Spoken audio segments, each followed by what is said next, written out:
এখনো যারা মাহফিলের প্যান্ডেলে আসতে পারো নাই, যারা এখনো ঘরে বসে বসে যারা আলোচনা শুনছো, কানটা লাগাও, ভালো করে শুনে নাও। কাল কিয়ামত যখন কায়েম হয়ে যাবে, কাল কিয়ামত যখন কায়েম হয়ে যাবে, বান্দা মিজানের পাল্লার সামনে গিয়া দাঁড়াবে, হঠাৎ করে তাকাইয়ে দেখবে একটা মাত্র নেকির জন্য বান্দা ধরা খাইয়ে গেছে। কয়টা নেকি? একটা মাত্র নেকির জন্য ধরা খেয়ে গেছে। তখন হঠাৎ করে চিৎকার মারবে, আহ কি করলাম, কি করলাম, কি করলাম। ওই যে জাতীয় উলামা মাশায়েখ আইম্মা পরিষদের পক্ষ থেকে মাহফিল হয়েছিল, ওখানে গেলাম না, যদি যাইতাম, গিয়ে যদি বসতাম, আলোচনা শুনতাম, যতটুকু নেকি হইতো, ওই নেকিটা যদি আজকে মিজানের পাল্লায় ওজন দেওয়া হতো, এই মিজানের পাল্লায় ওজন দেওয়ার খাতিরে এর কারণে আজকে আমার জান্নাতের ফয়সালা হয়ে যাইতো। যদি বলি সুবহানাল্লাহ। এজন্য কিয়ামতের ময়দানে বান্দা আফসোস করতে থাকবে। এজন্য আমরা যারা এসেছি, আমরা যারা বসেছি, আমরা ভাগ্যবান, আমাদের নসিব ভালো, আমাদের কপাল ভালো। কথা বলেন ঠিক কিনা? আলহামদুলিল্লাহ, আলহামদুলিল্লাহ। মহান সৃষ্টিকর্তা আল্লাহ পাক রব্বুল আলামিনের দরবারে লাখো কোটি শুকর ও সুজুদ যে আল্লাহ সুবহানাহু ওয়া তাআলা জাতীয় উলামা মাশায়েখ আইম্মা পরিষদ মুন্সিগঞ্জ সদর থানার পক্ষ থেকে আজকের এই মহৎ এই মজলিসে এলাকার অসংখ্য মানুষ থেকে আসার জন্য, বসার জন্য যিনি তৌফিক দান করেছেন, ওই মহান সৃষ্টিকর্তা আল্লাহ পাকের দরবারে আমরা সকলেই শুকরিয়া তান আদায় করে নিচ্ছি, বলি আলহামদুলিল্লাহ। সম্মানিত উপস্থিতি, স্পষ্ট কথা, আজকের এই মাহফিলে আপনারা আসতে পেরে খুশি না বেজার? খুশির আওয়াজ আসতে হয় না জোরে হয়? বলেন। আমার আল্লাহ যদি বড় হয়, কোরআন যদি বড় হয়, দ্বীনি মজলিস যদি বড় হয়, জান্নাত যদি বড় হয়, নবী যদি বড় হয়, তাহলে যে কোরআনের মজলিসে আমরা এসেছি, এই কোরআন বড় না ছোট? তাহলে কোরআন যদি বড় হয়, এই আওয়াজটা ছোট হবে না বড় হবে? সবাই উচ্চ আওয়াজ দিয়ে একটু বলি আলহামদুলিল্লাহ। যারা এখনো আসতে পারি নাই, এদের ধ্যান ধারণা হয়েছে লাস্টে সবার আসবে। কিছু লোক আছে সবার শেষে আসার একটা অভ্যাস আছে না? আবার কিছু লোক আছে দেখবেন যে খিচুড়ি খাওয়ার একটা ধান্দায় থাকে, যদিও এখানে এরকম কোনো লোক নাই। ওই যে এক বক্তা ওয়াজ করতেছে, সামনে দেখে যে কোনো লোকই নাই, কাদের সামনে বয়ান করব। তো বক্তার টেকনিক খাটাই বলতেছে সবাই পাইবেন, সবাই পাইবেন। তো এই এক লোকে আইসা মাহফিলের চতুর্পাশে আইসা ঘুরে গেছে, হায় হায় যে ওয়াজ শুরু করছে এত রাত্র 12টা ছাড়া শেষ হবে না, এতে কাম নেই, বাড়িতে গিয়ে ঘুমাই। তো বক্তা সাহেব যখন শুরু করছে, বলছে যে সবাই পাইবেন, এই মাইকের আওয়াজ ওনার কানের মধ্যে গিয়ে ঢুকছে। তাড়াতাড়ি কম্বল ফালাইয়া বিবিরে ডাক দিয়ে বলতেছে, ওরে বিবি তাড়াতাড়ি বালতি দে, খিচুড়ি যায়। এমন দৌড় দিছে, সামনে আইসা খেজুর গাছের লগে টাক, কোন কায়দা উঠছে বাবারে মা করে কইয়া, সামনে আবার সুবরি গাছের লগে টাক খাইয়া বাতির সামনে আইসা দেখে লুঙ্গি এসে খেজুর গাছের লগে বাজ্জা রইছে। এমন কিছু খিচুড়ির আশেক আছে না নাই? আপনাদের দেশে নাই, আমাদের দেশে আছে। তো সম্মানিত উপস্থিতি, যেটা বলতেছিলাম,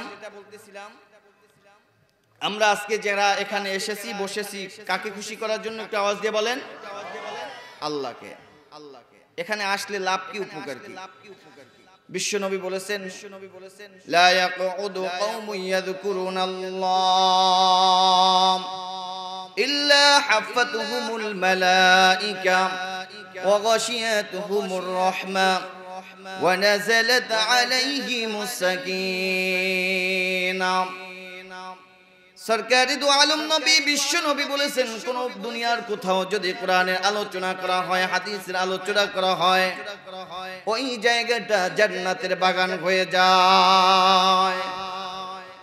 কোন বান্দা যদি মাহফিল শোনার জন্য বাড়ি থেকে রওনা করে গো, আল্লাহ পাক রব্বুল আলামিন ফেরেশতাদেরকে ডেকে বলেন, ও ফেরেশতারা যাও যাও, আমার বান্দা কোরআনের আলোচনা শোনার জন্য, হাদিসের আলোচনা শোনার জন্য বাড়ির থেকে রওনা করেছে, ওই বান্দার প্রত্যেকটা কদমের বিনিময় 10-10টি করে নেকি লিখে দাও। বান্দা যখন মাহফিলে এসে বসে যায়, হাঁটা বন্ধ করে দেয়, এবার আল্লাহ পাক রব্বুল আলামিনের ফেরেশতারা নেকি লেখা বন্ধ করে দিয়া আল্লাহ পাক রব্বুল আলামিনকে ডাক দিয়ে বলে, মালিক, আপনার বান্দারা তো মাহফিলে এসে বসে গেছে, হাঁটা বন্ধ করে দিয়েছে, আয় আল্লাহ নেকি লেখা বন্ধ করে দিব কিনা? আল্লাহ পাক রব্বুল আলামিন বলেন, ডারে ফেরেশতারা, আমার বান্দা মাহফিলে এসে বসে গেছে, হাঁটা বন্ধ করে দিয়েছে, নেকি লেখা বন্ধ করে দিও না।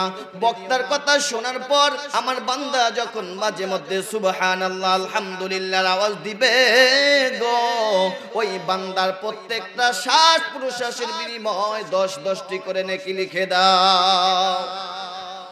শুধু তাই নয় রে মুমিন, আল্লাহ পাক রব্বুল আলামিন ডাক দিয়া বলেন, ও ফেরেশতারা, আমার বান্দারা দোকানদারওয়ালা দোকানদারি বন্ধ করে, কৃষকওয়ালা কৃষিকাজ বন্ধ করে, ড্রাইভারওয়ালা ড্রাইভারিং বন্ধ করে এই মাহফিলের ভিতরে কেন বসতে জানতে চাই। আল্লাহর ফেরেশতারা ডাক দিয়া বলেন, আয় মালিক, আপনার বান্দারা আপনাকে চায়, আপনার জাহান্নাম থেকে পরিত্রাণ চায়, আপনার জান্নাত চায়। এবার আল্লাহ পাক রব্বুল আলামিন ফেরেশতাদেরকে ডেকে বলেন, ও ফেরেশতারা, আমার বান্দারা আমি আল্লাহকে দেখছে নাকি? বলে না দেখে নাই। আমার বানানো জান্নাত দেখছে নাকি? বলে না দেখে নাই। আমার বানানো জাহান্নাম দেখছে নাকি? বলে না দেখে নাই। ও ফেরেশতারা, তোমরা সাক্ষী থাকো, যেই বান্দা আমি আল্লাহকে না দেখিয়া, আমার বানানো জান্নাত জাহান্নাম না দেখিয়া, আমি আল্লাহর মায়ায় পড়িয়া দয়ায় পড়িয়া যেই বান্দা কনকনে শীতের ভিতরে মাহফিলের ভিতরে বসে গেছে, ওই বান্দার জীবনের সমস্ত গুনাহ খাতাগুলো আমি আল্লাহ তাআলা মাফ করে দিলাম। কুরআনুল কারীম জানিয়েছেন, ফাউলাইকা ইউবাদদিলুল্লাহু সাইয়্যাতিহিম হাসানাত ওয়া কানাল্লাহু গফুরুর রহিমা।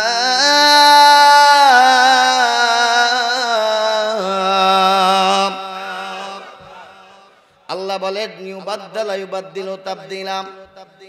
বান্দা যখন মাহফিল শোনার পরে জীবনের সমস্ত গুনাহের কথা স্মরণ করিয়া, জীবনের সমস্ত গুনাহের কথা স্মরণ করিয়া এক ফোঁটা চোখের পানি ফালাইয়া বান্দা যখন তওবা করবে, কান্না করবে, আমি মালিক দয়া করিয়া মায়া করিয়া ওই বান্দার জীবনের সমস্ত গুনাহ খাতাগুলো ধুইয়া মুছা পাক পবিত্র বানাইয়া ওই বান্দাকে আমার জান্নাতি কুলে কুদরতি কুলে তুলে নিব। আল্লাহু আকবার। এরে মুমিন, এই জন্য এখনো যারা মাহফিলের প্যান্ডেলে আসতে পারো নাই, যারা এখনো ঘরে বসে বসে যারা আলোচনা শুনছো, কানটা লাগাও, ভালো করে শুনে নাও। কাল কিয়ামত যখন কায়েম হয়ে যাবে, কাল কিয়ামত যখন কায়েম হয়ে যাবে, বান্দা মিজানের পাল্লার সামনে গিয়া দাঁড়াবে, হঠাৎ করে তাকাইয়ে দেখবে একটা মাত্র নেকির জন্য বান্দা ধরা খাইয়ে গেছে। কয়টা নেকি? একটা মাত্র নেকির জন্য ধরা খেয়ে গেছে। তখন হঠাৎ করে চিৎকার মারবে, আহ কি করলাম কি করলাম কি করলাম। ওই যে জাতীয় উলামা মাশায়েখ আইম্মা পরিষদের পক্ষ থেকে মাহফিল হয়েছিল, ওখানে গেলাম না, যদি যাইতাম, গিয়ে যদি বসতাম, আলোচনা শুনতাম, যতটুকু নাকি হইতো, ওই নাকিটা যদি আজকে মিজানের পাল্লায় ওজন দেওয়া হতো, এই মিজানের পাল্লায় ওজন দেওয়ার খাতিরে এর কারণে আজকে আমার জান্নাতের ফয়সালা হয়ে যাইতো। যদি বলি সুবহানাল্লাহ। এজন্য কিয়ামতের ময়দানে বান্দা আফসোস করতে থাকবে। এজন্য আমরা যারা এসেছি, আমরা যারা বসেছি, আমরা ভাগ্যবান, আমাদের নসিব ভালো, আমাদের কপাল ভালো। কথা বলেন ঠিক কিনা? আপনারা ইতিমধ্যে জেনেছেন, যেই মুহূর্তে আমরা আজকের এই আলোচনা শোনার জন্য বসেছি, তামাম পৃথিবীর দিকে আপনি তাকিয়ে দেখবেন, Bosnia, Chechnya, Herzegovina, Palestine, Iraq, Afghanistan, Bulgaria, Somalia, Hungary, Nigeria, Libya, Lebanon, Myanmar, Rohingya, মিশর, তুরস্ক সহ বাংলাদেশ সহ গোটা পৃথিবীর মুসলমানেরা বর্তমানে নির্যাতিত, নিষ্পেষিত, নিপীড়িত। কথা বলেন ঠিক কিনা? এতটুকুই শেষ নয়, যেই বাংলাদেশ শান্ত একটা পরিবেশ, এই শান্ত পরিবেশকে অশান্ত করার জন্য একটা চক্র পায়তারা করতেছে। কথা বলেন ঠিক কিনা? আপনারা ইতিমধ্যে নেটের ভিতরে দেখেছেন, পত্রিকার ভিতরে দেখেছেন, খবরের কাগজে দেখেছেন, বাংলাদেশের সচিবালয়ে আগুন লাগানো হয়েছে। কথা বলেন ঠিক কিনা? এর কারণটা কি? আপনি সুদূরভাবে পরিকল্পনা করে দেখেন, আপনি চিন্তা করে দেখেন, এই যে সচিবালয়ের ভিতরে সমস্ত নথিপত্রগুলো, গুরুত্বপূর্ণ কাগজগুলো ওই যে সচিবালয়ের ভিতরে রক্ষিত থাকে। যারা সচিবালয়ের ভিতরে আগুন এটা লাগে না, আগুন লাগানো হয়েছে কেননা গোটা 16টা বছর পর্যন্ত যারা দুর্নীতি করেছে, গোটা 16টা বছর পর্যন্ত যারা আকাম কুকাম করেছে, এই আকাম কুকামের একটা প্রমাণ ওই সচিবালয় আছে। এই সব প্রমাণ যেন না থাকতে পারে, এই জন্য তারা পরিকল্পনা করেই এই সচিবালয়ে আগুন লাগিয়ে দিয়েছে। কথা বলেন ঠিক কিনা? আমরাও স্পষ্ট ভাষায় জানিয়ে দিতে চাই, এই দেশের ভিতরে 90% মুসলমান।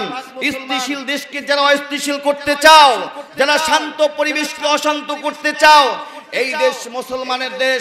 তোমরা মুসলমান দেখেছো, মুসলমানদের ইমানের গভীরতা দেখো নাই।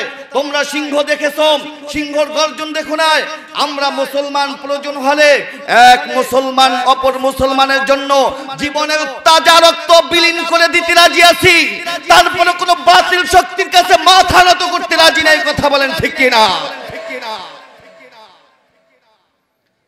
আমরা শান্তি চাই, আমাদের পাশে কিন্তু শান্তিনগর আছে, ওই শান্তি না, এমন শান্তি চাই যেই দেশের ভিতরে মা বোন হেঁটে যাবে, কেউ ইফতিজিন করবে না, চুরির কোনো বিচার থাকবে না, ডাকাতের কোনো বিচার থাকবে না। কেননা ডাকাতি থাকবে না, বিচার হবে কি? কথা বলেন ঠিক কিনা? কিন্তু আজকে দেশটা টোটাল চোরেই ভরে গেছে। সম্মানিত উপস্থিতি, এই জন্য এই পথ থেকে ফিরে আসার জন্য, খারাপিয়াত পথকে ফিরে আসার জন্য ওয়াজ মাহফিলের দরকার আছে না নাই? এখানে আসলে মানুষের ইসলাহ হয়, এখানে বসলে মানুষের দিনের পরিবর্তন হয়, দিলের পরিবর্তন হয়, কলবের পরিবর্তন হয়। গান বাজনা, কনসার্ট, এগুলোর ভিতরে গেলে মানুষের ইসলাহ তো হয় না, উল্টা আরো পিছলা হয়। কথা বলেন ঠিক কিনা? এজন্য আমার ভাইরা, আমার পূর্বে যে বক্তা আলোচনা করেছেন ফাসল্লি রব্বিকা ওয়ানহার, নামাজ সম্পর্কে আলোচনা করেছে। আমার আজকের আলোচনার বিষয়টা আমি ভাবি না যে নামাজ সম্পর্কে করব, যেহেতু অনেক বিজ্ঞ উলামায়ে কিরাম আলোচনা করবে, সময় দেওয়ার মতন সুযোগ নাই। আমরা জানেন বিভিন্ন জায়গায় গিয়ে প্রধান বক্তা হিসেবে বয়ান করি। আজকেও এই আলোচনার পরে আরেকটা আলোচনা আছে, আমি এই আলোচনা শেষ করে সাথে সাথে চলে যাব আরেকটা বয়ানে। তো সুতরাং অনেক উলামায়ে কিরাম আলোচনা, তাদের সুযোগ দেওয়ার মতন সুযোগ নাই, টাইম নাই, যে কারণে সংক্ষিপ্ত আলোচনা করেই আমি শেষ করে দিব। তো ওই ভাই যতটুকু আলোচনা করেছেন সেখান থেকে আমি কথাটা শেষ করতেছি। সময় সংক্ষিপ্ততার কারণে আমি শেষ করতে পারি না। নামাজ সম্পর্কে আলোচনা করেছেন, কিয়ামতের ময়দানে আল্লাহ পাক রব্বুল আলামিন জাহান্নামে যারা যাবে তাদেরকে জিজ্ঞাসা করা হবে, মা সালাকাকুম ফি সাকার, ও জাহান্নামীরা তোমরা জাহান্নামের ভিতরে কেন প্রবেশ করেছো? তখন জাহান্নামীরা তারাই বলবে, ক্বালু লাম নাকু মিনাল মুসাল্লিন।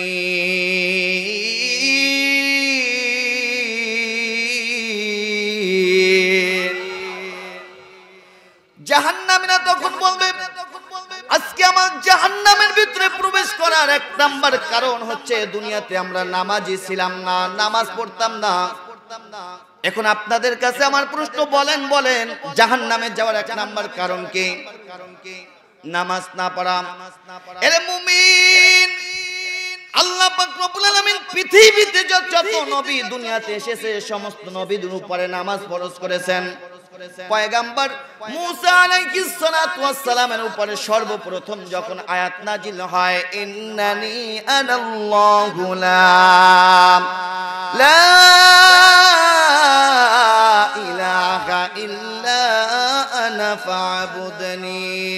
ওয়া আকিমিস সালাতা লিযিকরি।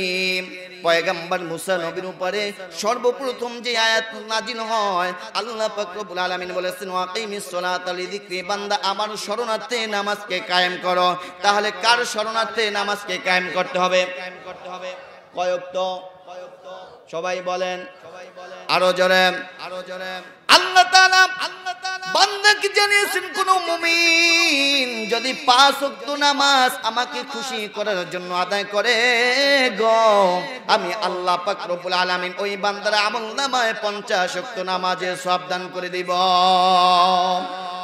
তাহলে পড়লাম 5 ওয়াক্ত, সওয়াব দিল কয় ওয়াক্ত? তাহলে 5 ওয়াক্ত নামাজ আদায় করার দরকার আছে না নাই? আল্লাহ পাক রব্বুল আলামিন আমাদের সকলকে 5 ওয়াক্ত নামাজ সঠিকভাবে ইহতিমামের সাথে আদায় করার তৌফিক দান করুক। সকলে বলি আমিন।